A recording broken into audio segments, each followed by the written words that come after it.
Thanks very much for your time. So your thoughts on this? Do you agree we're going to see a rate rise pause at least for a month and then we'll see what else comes? Well, we're going to look at our situation. We basically were expecting something like 7.2 for inflation, so that's significantly lower.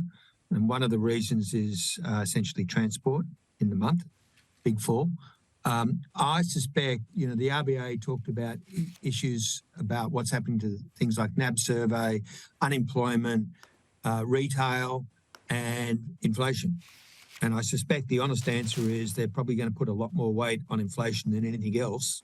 So we're going to reassess whether we think they're going to go or not. I suspect they're probably more likely to pause now, but we'll say something about that either later today or tomorrow. I think there's still the risk, as Ross was saying, that you've got another rate rise coming somewhere, probably May, when you get the full numbers. So maybe you peak around about 3.8. I think the RBA will then sit on their hands for a long time.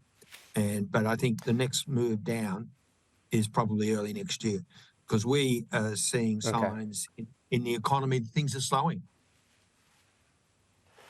Yeah, interesting to note that so far the housing market is weathering this, and I know it can be a bit of a wait and see because the full rate rises haven't hit. A lot of people can use, the buffer from the low rates, and then things get difficult. But is that a good sign? We saw Westpac come out and say, on the one hand, the headline was, the same number of foreclosures as the GFC, but on the other hand, only 200.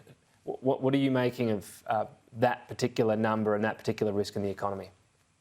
Look, what we're seeing is basically, and we're just looking at our own bad debts, we don't see any sign of a significant increase in bad debts.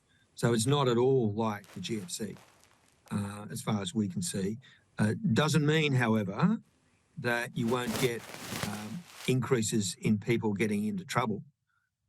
We basically are seeing significant, we see the economy in the second half of this year is flatlining, and that pushes unemployment up. And once you start to get that, you get more stress. And I'd be a bit cautious about house prices because the turnover is down a lot. And if people basically have to sell, then the turnover goes back up.